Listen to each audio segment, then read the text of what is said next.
Welcome back to the Dr. Mo Show. I am Dr. Mo, and our show is about the freedom to shift. And I have Dr. Schaefer today, who is, from what I read and what I see, a master of the shift, which is amazing. But before I get into that, I'm going to explain why I look like a horror flick. And if you're watching this on YouTube, you can see I woke up with a subconjunctival hemorrhage. I have laryngitis, and this is a very good example of practicing what you preach. Number one, showing up when you don't look perfect. Number two, taking days off when you are in a business and when you have the ability to take days off. And after you've created that shift as a physician, you can do that. So the interesting thing is I had a client tell me, well, you just were on vacation for 2 weeks and you didn't take a day off. I saw you post it every day. Well, just so you know, if you get one with a subconjunctival hemorrhage and laryngitis, it's right now. So I do batch and I do pre-record and I do a lot of those things because it fits my life and we've created this life to be what we want it to be. So Dr. Schaefer, I want to hear, I've read,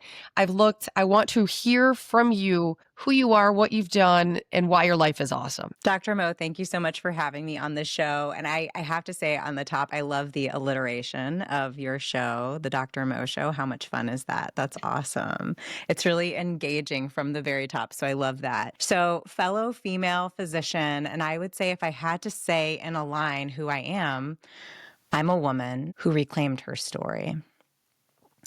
I'm a person who understood midlife, as so many of us do, that my life had transpired in such a way that not only was I not the lead character of my life, I wasn't the romantic interest of my life, I wasn't the funny friend in my life.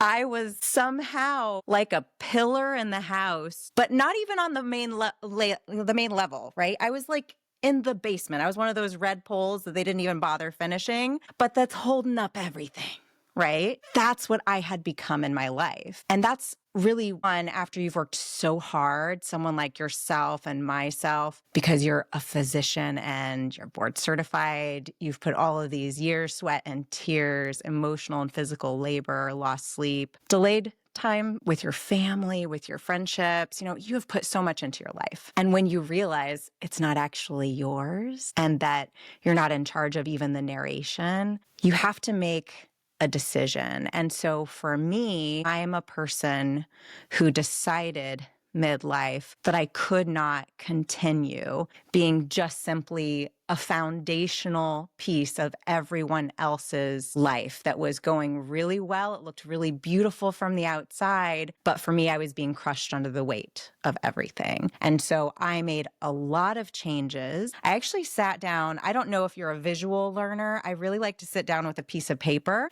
And I sat down. Now, as someone who had been in an abusive relationship for decades, I had gone from being a songwriter as a teenager, writing for the Indianapolis Monthly magazine as a teenager, and doing reporting for them, and all these great things, and then going to medical school, all that. I had gone from being a very creative person to a person who stopped journaling, who stopped bothering to write really anything down, because I didn't even think that what I had to think or say mattered, that it was even worth the paper it would be written on. And so I sat down with a paper and I made bubbles. I had a bubble in the middle, and it said Little House of Dreams Entertainment. And then there was a bubble above, Little House of Dreams Publishing.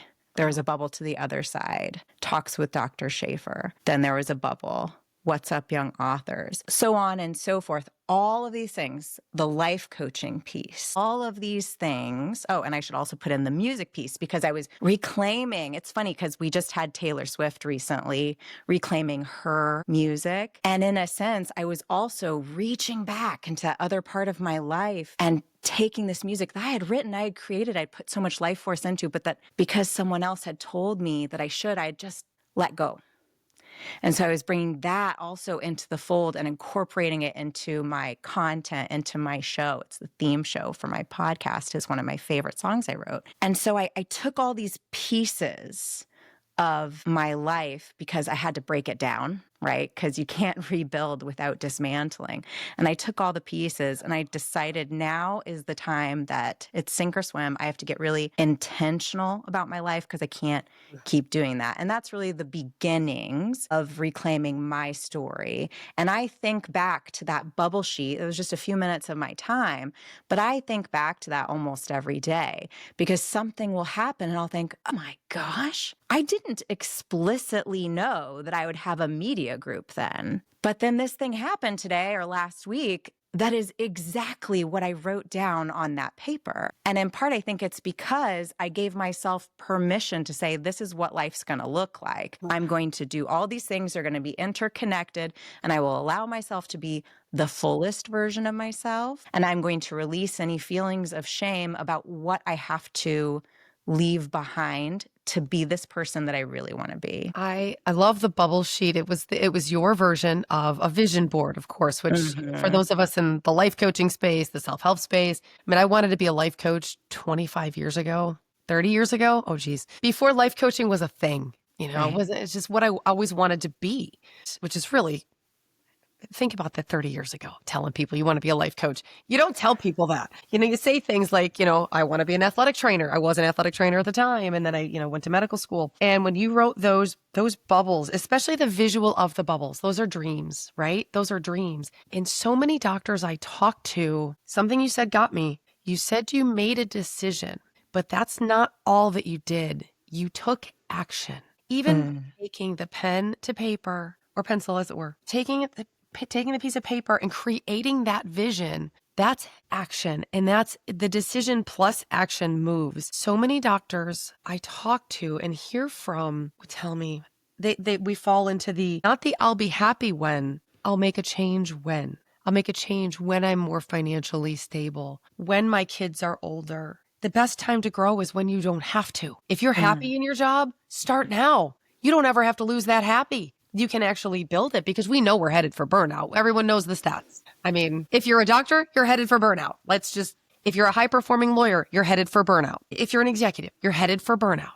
We know the statistics because my husband actually just finished his PhD in health and human performance and did his entire dissertation on burnout. And his research found that it's not an occupational disorder. I mean, how could it be? I just named 3 professions that all get burned out. Stay-at-home moms get burned out. That's probably the worst. I mean, let's be honest. But you took action. So for people out there, I want them to hear from you. What made you have the guts and the courage to change? For me, I think a product of my upbringing and culture, and then that was compounded by my coupling, by the dynamic in that relationship. And then when I went into medical school, you talked about, burnout and medical school and medical training. Talk about a setup for experiencing moral injury. You are somewhat celebrated every time you abandon yourself to a degree that it's self-injurious, right? You are celebrated for self-injurious behavior to a lot of degree. We would never want our patients to stay up all night and be making critical decisions for others, especially people who are, by the way, still in their training phase. They're not masters of their craft, Maybe they have staff that are really amazing. I mean, we all have had those staff that are so amazing and they want you to call them with every consult. They're like, no, wake me up. It's my job. But then there are the staff that no. They don't want to hear from me until 7:00 in the morning. And so you've got someone who's undertrained, underslept, overstressed, right? And it's a setup for me on my journey. I think that medical training might have even been like the nail in the coffin of creating myself to be a person who was self-abandoning. It just became so normal. And then you leave training and then you go to your institution. Some of us are really fortunate where we go to work, and some of us go into institutions that are run similarly to a residency, and that you are still having no autonomy over your life and you're still being run ragged. And so when life looks that way, and maybe you are starting a family, if that's what your life looks like, right? Or you are saving up for a home, moving across the country, because that happens a lot in medicine, you're losing your support network, life gets really stressful. And so a lot of problems, I think, naturally compound. And for me, they certainly did, because I was so used to that self self-abandonment for a variety of reasons. And for me, I hate to say it, but it's true. And I actually love to tell this part of the story because I'm not unintelligent. And I'm very hardworking. You can see me now. I'm very capable of expressing myself. I'm not who I was then. I had the same brain, but it's kind of like a flower. You can yell at the flower and be like, "Flower, why are you dying?" Or you can say, "Why is this flower dying? It's not being watered. It doesn't have sunlight. The pH is off," right? Like, let's get real. The flower can't survive in every single environment. And I was in an unsurvivable environment. And so I got pushed to the place where I often visualize it like I was fully underwater. My hand was fully outstretched and maybe just the tips of my fingertips were above water. And my best friend said to me, "Do you know that you matter?" And I experienced a seismic shift because I didn't know that. And no one had ever said that to me in my entire life. They had congratulated me and celebrated me when I made big accomplishments, right? And I, from a very young age, I didn't do anything small. Everything always had to be big, right? Like 14 years old at a recording studio, working with, really successful adults in my area doing R&B music, traveling, and getting behind stage and meeting these people and recording albums and all this cool stuff. And then, okay, well, I got married. I switched careers. Okay, now I'm going to be a doctor, right? I didn't do anything small. And I think that's very telling that you're kind of trying to prove yourself, right? If you're not allowed to just be a human and just be valuable for just existing and being kind, being a good friend, being a good member of your community or your family, like if that's not enough, I think that's often when you try to do these like really, really, really big things. And so I was doing all the big things, but they weren't fixing the underlying problem. And because I wasn't fixing the underlying problem, the problem was getting bigger and bigger and bigger. So when my best friend said that to me, there was this seismic shift and everything started to crumble. And I finally recognized that all of the somatic feelings I was experiencing, frankly, I was really living in a combination of freeze and fawn, a lot of fawning, a lot of freezing. Then there was this shift, things started crumbling and that didn't work. I could no longer operate because once you see certain things, you can't unsee them, right? I like to say that all the time. Yeah, you can't unsee them once you Yep. see them. And so now this isn't working. So then you transition. If you're still in this untenable situation, your nervous system's going to give you that trigger warning until you move, right? Yeah. It's kind of like the patient who's having a headache every single day and they're in an abusive relationship. They're not safe at home or they're drinking 30 cups of coffee every day, like until you change certain things in your life, your body's going to keep on saying, ouch, ouch, ouch, ouch. It's going to make you move. And that ouch is different for different people or can be a myriad of things. And so for me, now I had this waking up and now I'm really starting to feel the pain because I'm not in the freeze and I'm not in the fawn and I see what I see. And so then came this, what I call the really messy middle of having to work out not only my physical muscles, I really took up running every single day. I got some nice tendonitis out of that, but I took up Because you don't do anything halfway. So if you're going to do it, you're going to do it. This is me. You know me. So I really had to reclaim my physical, like my literal body had to become mine again. And my mind, because even my mind, even the way I thought about things, I would have a thought and I would recognize, oh my goodness, that's not me. That's not my voice. And I knew whose voice it was. And there were also some layered echoes of the past that kind of, those voices were just growing until they got so loud that I couldn't hear my own anymore. And so through that messy middle, it was so painful and so challenging. And it was a reset of everything and a lot of rebuilding. But through that came such resilience and strength. And I liken it to, it's kind of like if you want to become more stronger physically, the working out and training part, and I know you've done the training, like it hurts. And that breaking is a part of the building, And right? it's And gotta hurt if you anytime wanna get better. yeah, it's gonna hurt. And you have to be, once you do make that jump, you have to decide that the hurt of the building outweighs for you the cost and the pain of the breaking. And so I had gotten to that place. And now looking back, I'm just so grateful that I finally started listening to my gut, listening to my nervous system, and trusting my body that it was telling me something I needed to listen to, and something that I also like to, because I think it's really helpful for people to understand when they are really facing these really big life issues. And I'll be curious to hear what you think about this. So as a neurologist, I like to use the example of syncope or fainting, because if have you ever fainted before? I haven't. Oh gosh, have you had I've pre-syncope? had pre-syncope. Yeah, Okay, so for sure. most people have at least had pre-syncope, and they're kind of You know like, it's coming. you know it's coming. And maybe if you haven't fainted before, you don't know what's coming, but something's Like, not you right. gotta lay down. You gotta lay down. And the thing is, when you feel the changes in your heart rate, whooshing in your ears, your vision's off, your balance off, when you start to feel that, you have to heed those warnings. You have to get down, or your brain will put you down, because your brain doesn't care if you break an arm or you lose your teeth or you have a skull fracture. It does not care. At the end of the day, it's the greediest organ, and it wants your blood flow. It's not getting what it needs, and it's going to put you down. And the thing about our body is it will make us extremely uncomfortable until we just stinking change. Like, it's not going to stop. And so I like to use that example, because so many people have felt that, and they understand, yeah, when I laid down, finally, things got better. I couldn't resolve the issue without heeding what it needed, because my brain's in Yeah. charge.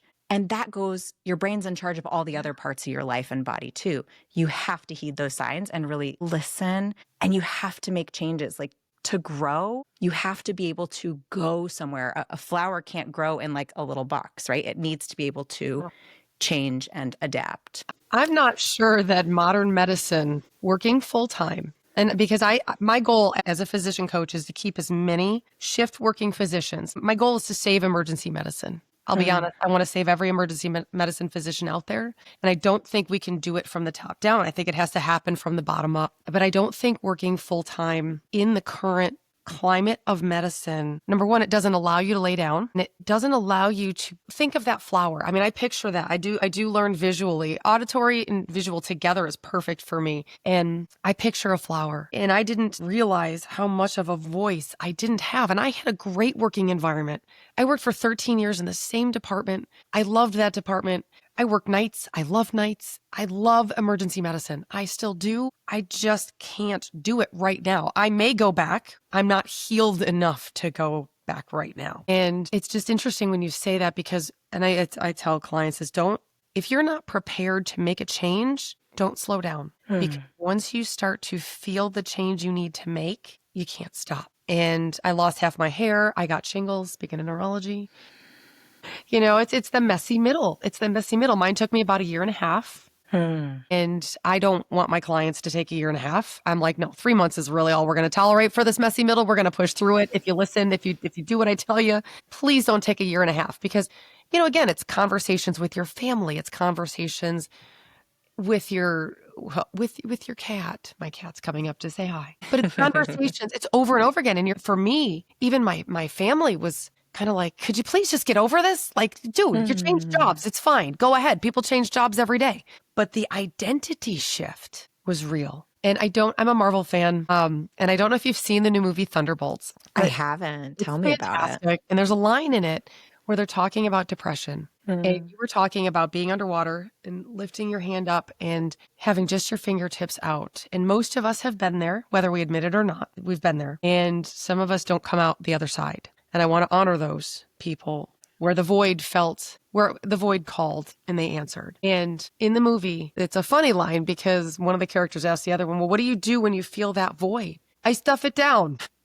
That was her joking response. I stuff it down and I don't talk about it. But that's what we do as physicians, because when you pronounce a child, you have to go to the next room for the ankle sprain in the ER. You don't have a choice. That's your job and that's your calling. And like I said, I love that job and that was my calling. And I was known to cry at work. I mean, I have mascara that lasts through 2 cries at work because if I lose a patient, if I'm frustrated, if I feel overwhelmed, I'm going to cry. It's just what it is. But I couldn't grow in that environment the way that my soul needed to grow. And that's the part that I didn't realize. And then I got fired. So because I became the worst employee ever. I didn't technically get fired. I just got pushed out of my main hospital that I'd been in for 13 years because my voice, I wasn't a good employee and I didn't fit. And that's okay because I wouldn't have left otherwise. I was going to be 85, run into trauma in bed 3, dying of a heart attack because that's who I was.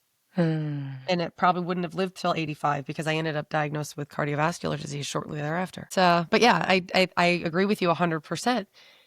We don't lay down. And we don't even know we're supposed to grow anymore. Do you think when you're a physician, we reboard every 10 years or so, depending upon where you are in your journey, if you aren't quote unquote grandfathered in, if you're not a physician who's been working for 40, 50 years, you're reboarding. So you've got that certification issues that you're doing for continuing medical education, things within your hospital system maybe. But at the end of the day, I think I just saw a cat walk by the screen and that was really fun. I loved that. Very dynamic. A very dynamic environment. Everybody go watch the YouTube because we've got a lot of entertainment going over here on the YouTube channel. We really do. We've got eye trauma. We're offering a lot. So, but when we are past a certain point in our training, I think there is this kind of shock to the system because okay, in high school, we were, the kids who were trying to get all the A's, right?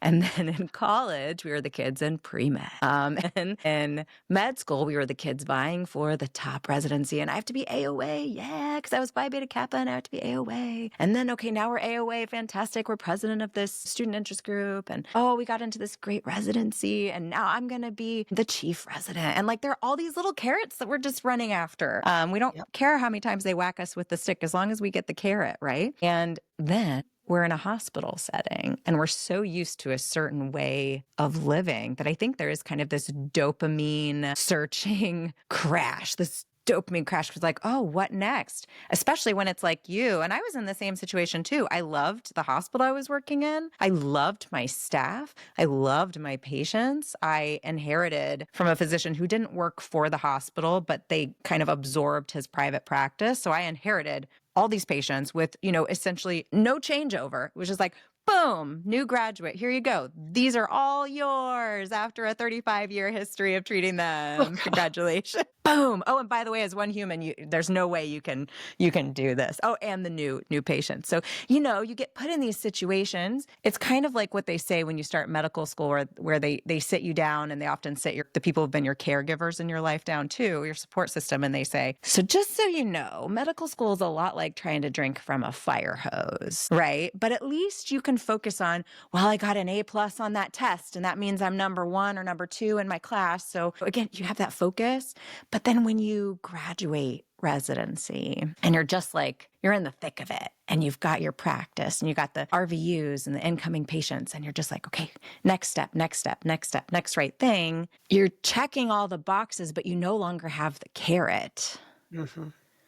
And I think that can be really challenging and life-changing. And I imagine also likely leads to some maybe not the best life choice making as well. You're going to look for some excitement. Yeah. What's the next thing? What's the next achievement? Because I've been so achievement focused. I think there is a setup for burnout and for a moral injury that isn't even so much necessarily about working conditions, but it's just what you've been conditioned to see as reward. All of a sudden you're it's almost like you got so far out into sea and now you're but where am I going? And now what? I had a friend, a colleague actually say when she was about 5 years out, we sat down and I was talking about other avenues for her, to just explore. And she said, I can't believe I was only supposed to stay here for 5 years. And because again, we're so driven. Michael Hirsch calls it the physician personality. We're so driven that if there's no carrot, what is there? And that's when, but like you said, are you a good human? You wake up and smile. Do you wake up well rested? Do you walk to your beach and grab some Petoskey stones? I mean, do you take vacations? We just got back from the longest vacation that my family's ever had, and it will probably be the longest vacation my family ever has. But we're homebodies. We're habitual people. Hmm.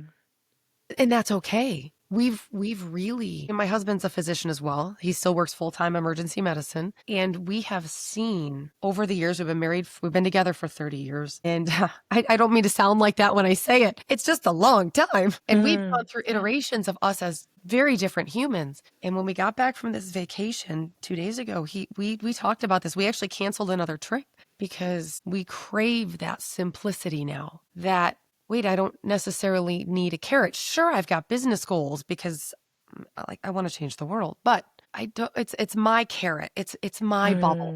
It's my diagram. If I want to create a disaster, if I wanted to create a countywide disaster, this is one of the things I wanted to do. There are countywide disaster protocols here, but as an emergency physician in the trauma center that's local, I thought I should know what those are and know exactly where to find them. I was alone in that. And I could probably create those better now from the outside because you can't see from the inside. The fish doesn't know it's in water.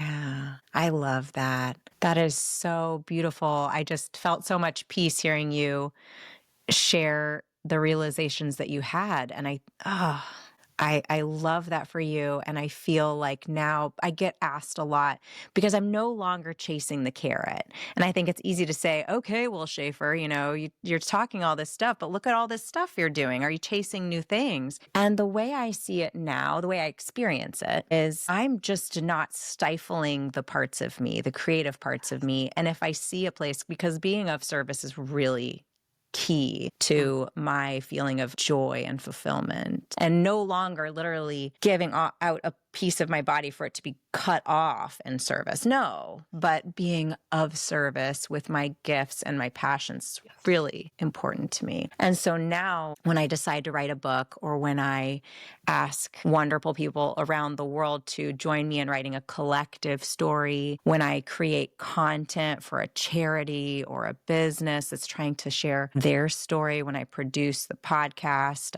and I do 2 podcasts right now, one for children, that's not work to me. That's fulfillment. And there is no carrot. It's just, wow, I really enjoy doing this. I'm really happy I did this today. And at the end of the day, it didn't have to be a great day. A million things could have gone wrong. But am I happy that this is how I'm spending my time, right? Not counting all the tornadoes that are around me because I can't control that. But do I feel fulfilled and that I'm living in alignment? Because living in misalignment is when you get that like, oh, my body is telling me this doesn't work, and my body's going to basically self-sabotage me until I change course. And so now, instead of seeing, because some people that I speak with just say, you're doing too much, and you must be overextended. And don't you think it's more effective and efficient to hyper focus? And for me, I experience moral injury when I am hyper focused. That doesn't feel right to me. I have to be able to do different things and be of service in different ways. Otherwise, it is very uncomfortable for me. And so again, being in a situation where if I was still working at the hospital, I would not have the luxury. Like you said, we can't lay down. I wouldn't have the luxury to say, this injures my soul, like my human soul, right? Yeah. The part of me that's unique is not, this doesn't work for me as a person. Now I live my life in such a way that I can honor that. But that's not to make it sound easy. Yeah. It's something that I worked really hard to build and that I continue to build every single day. But I would never give up that autonomy, because I think when we talk about burnout and moral injury, one of the biggest kind of fundamental foundational issues is we're in a situation, whether it's at work or home in our relationships, where our autonomy is not being honored. We as humans, we can't live that way. We cannot be the most effective members of society, of our families. We cannot be healthy and happy ourselves if we are forced to live in a situation where our autonomy is not being honored or is being actively eroded. And when you said you're no longer chasing, what I heard, and tell me if I grabbed it, is you are becoming, being, and building. That's different. That's different than chasing. I wrote a book a few years ago, and That's one of the big premises of it's called Happy First, because inside you are happy. And when you're chasing, it's the new spouse, it's the new home, it's the new car, the new purse, the new whatever. And I have nothing against owning nice things. When it's an expression of who you are, that feels so different than chasing the next board certification, the next piece of paper. I mean, I'm really excited to get the lifestyle medicine board certification because as an athletic trainer, I was an athletic trainer, held that for 26 years, triathlon coach. I was a lifeguard growing up, like lifestyle medicine. I'm a sports nutritionist. Held that for 13 years and I won't let that one go. But because that's so critically important. But that lifestyle medicine board certification isn't because I want my patients to see that or my colleagues to see that. It's because, holy cow, they made a specialty that's right in my wheelhouse. Let's grab that. You know, that's a different energy than, and like you said, losing your autonomy, losing your voice, ironically, losing your voice. Laryngitis is fine, but when you lose your voice in your career, it kills your soul. And it's really hard. And you do have to stuff it down if you're going to stay in a situation like that. And how do you stuff it down? We drink too much, we eat too much, we sleep too much, we don't sleep, we spend too much, we avoid, and then we die. And that's why doctors don't retire. Number one, what would you do after if you haven't cultivated this feeling? That's why I challenge my clients to choose relevance over retirement. You don't need to retire from. You remind me of when you were discussing your families and your relationship with your husband, how you discussed your experience when you went on this vacation and that you were craving simplicity. And me and my husband have also had similar experiences where we will recognize, we'll choose something just really decadent and amazing, right? Oh, let's go to this amazing place. We live part-time in Prague, part-time in Michigan. Let's go to this amazing place in Prague. It's right by the embassy and it's beautiful and decadent. And it is beautiful and decadent. And we're kind of like, you know what? We actually want to go to the gypsy bar that's right down the street because we love it there. And they have Roma music. And we love Lucy, who owns the place, and her family works there. And we just love it there. Can we just leave this place? We love it here too. It's great. You guys are doing a great job. It's all gilded, and it's wonderful. It's perfect. We gotta go. We're gonna go. Because it's not us. It's not for us. And there's so much beauty for me in reclaiming not only my personhood, but also my money financially, saying I don't have to go to the Four Seasons. In fact, I'll probably not be happy there, right? I'd rather do something totally different. I'd rather be home with my kitty who's walking by the... We had another kitten sighting. Everybody.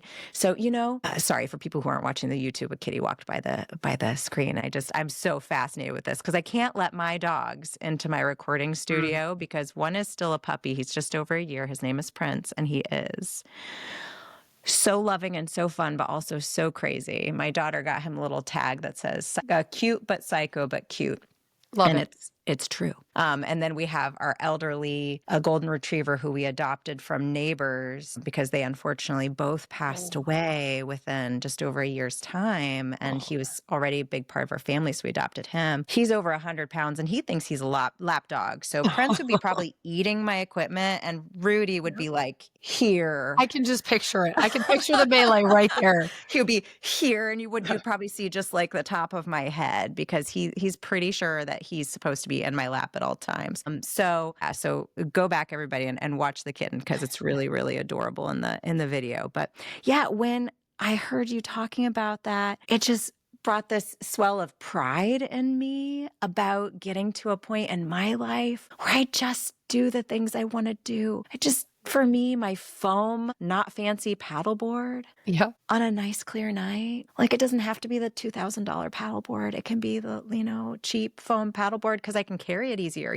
All this stuff. Before I was in a situation, in a relationship where the other person just always wanted the best of everything. And it was actually kind of like golden handcuffs for that person too. It's well, you're spending 10 times as much as you need to on this item and the next and the next. Yes, it's a very high quality item. And there are going to be things in our lives. For me, when I publish books, those are going to be the most beautiful books. I'm ordering them from Lithuania. I use a company called Copa, and we do illustrated children's books. So I'm spending money on how beautiful the books are because that's an experience. Yes. Not just for me, but for the people who are reading it. that's just, and they're feeling the pages as they read. And, so Mm. it's the thick silk paper. And like, that's an important place for me to invest. But, if my husband was going to buy me a fancy bag, I'd be like, do you know how many books I could print for that? Right. Like beautifully, do you know like what the quality of the ink could be? No, I would rather print books. And just great to be in this place where we're no longer trying to live a life that looks a certain way for other people, but we're just choosing the things that really make us happy. Yeah. And for someone, it might be that bag, Yeah. where they run their hand over the bag and they think, oh, look, Mm. they smell it, they feel it, they carry it. It becomes, that's an experience, Yeah, not for someone it may I want be. that Yeah. bag because I can finally afford it. Yeah. My For husband always jokes. status. My husband always wanted a Corvette when he was younger, right? And we talk about things that are the Corvette because, well, you can. Do you want to? No, because you could have a Corvette, and he's like, but I don't want one anymore. He's like, I don't want to put my money there. I like my car. It's good. We don't drive Yeah. the most expensive cars and, but we Yeah. love our cars, you know what I mean? It's like, it's just this, like you said, it's whatever's true to you. Now, I mean, do I poo poo the people who fly private? No. Like I have a friend, she and her husband are so funny. They will only fly first class, and partly because he's 6'4". I mean, let's be serious. Yeah. But because that's part of the experience. When they get on the plane, it's part of their vacation. Like they are going, to me, I'm like, oh, I like that plan. I wonder if I could convince my husband of that one. Because that one to me feels like a book with perfect pages. That feels like just to, that's part of the experience. But it's not because I want to impress people and say, oh, I only fly first class. No, it's because I like to take a trip with my family.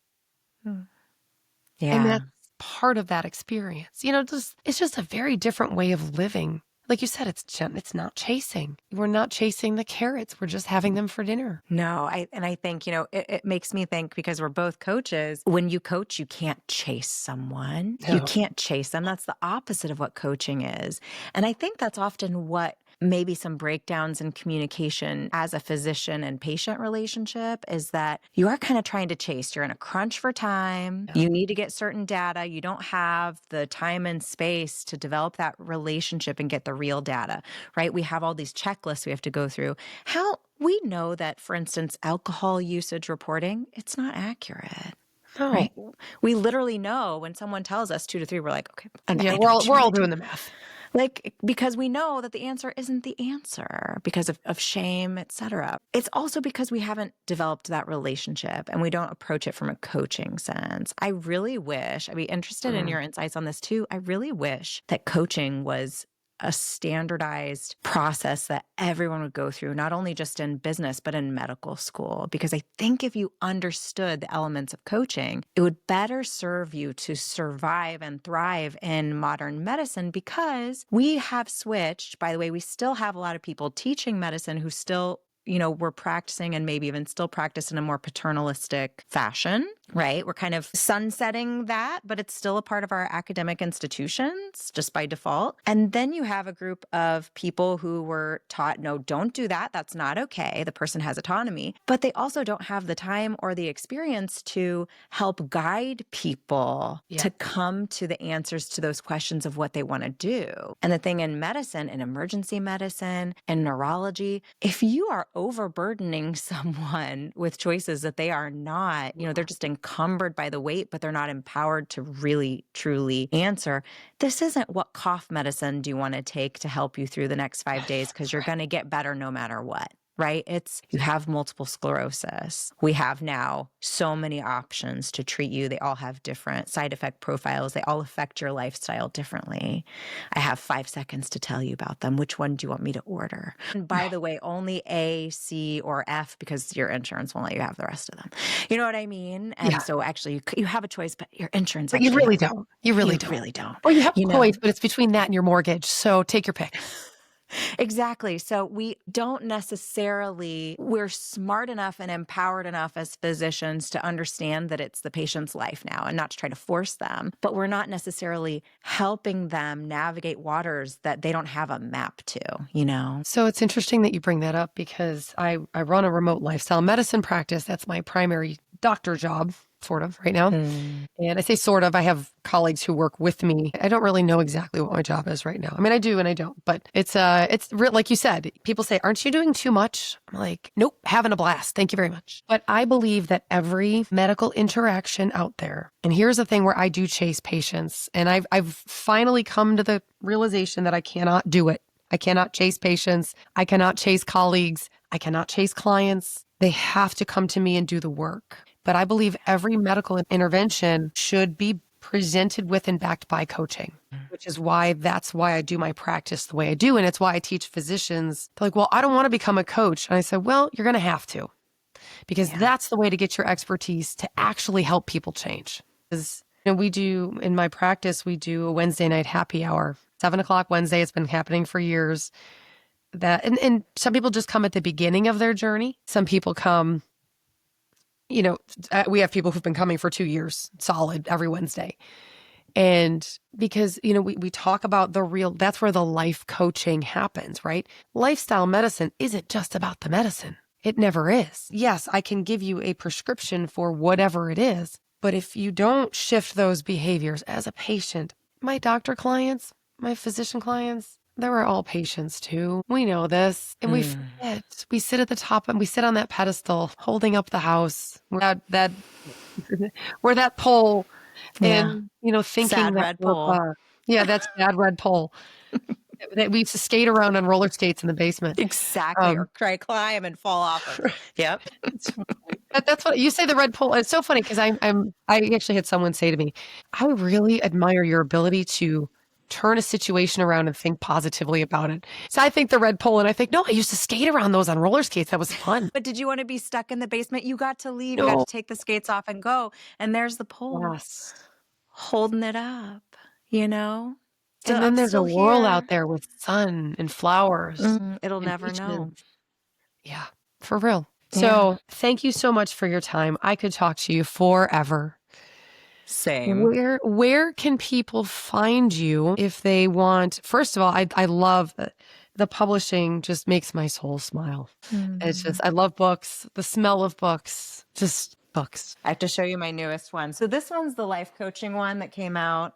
Everybody who's on YouTube, you get to see it. Everyone who's not, you just have to listen to me drone on for half a second. So Cracking the Rich Code. This is really cool. It's endorsed by Tony Robbins, and it's with Jim Britt. And he has fantastic, I love community builders. And that's one of my big goals, is to be a community builder. Because again, when you spend half your life in medicine, people think must be so close with your fellow trainees. Often you're not, because you're just too busy. You're just trying to stay afloat. And community is something I missed out on for so long, and I'm so passionate about it. And I love learning from community builders. So Jim Britt is an amazing community builder. And so he puts out these books where he gets incredible people to contribute. And one of the people that I really, really jazzed about that was a contributor is Chase Hughes. So get the book and don't just read my chapter. And I reference Santa Claus in it. So that's really cool because he's kind of a big deal. But if you also see Chase Hughes, he's a really important contributor right now to the body of discussion of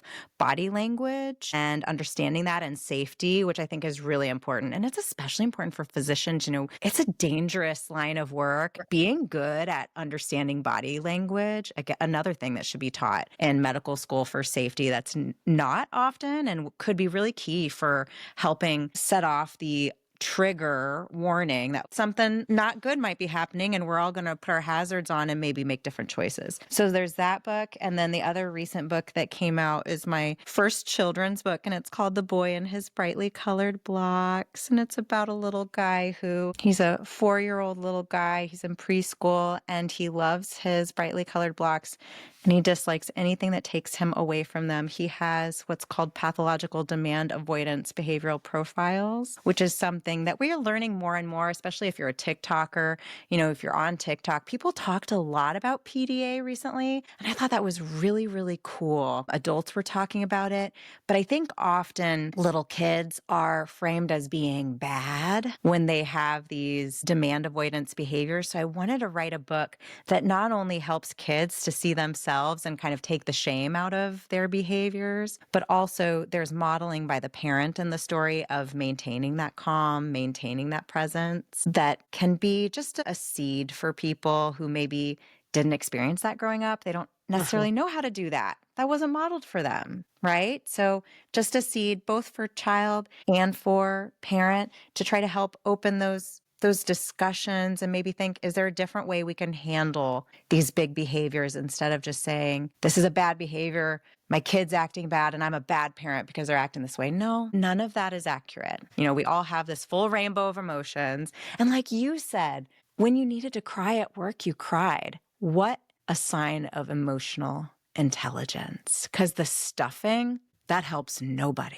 That doesn't help anybody. So I'm really excited. I appreciate you bringing up the publishing. I'm really excited about the work that we're doing with Little House of Dreams Publishing.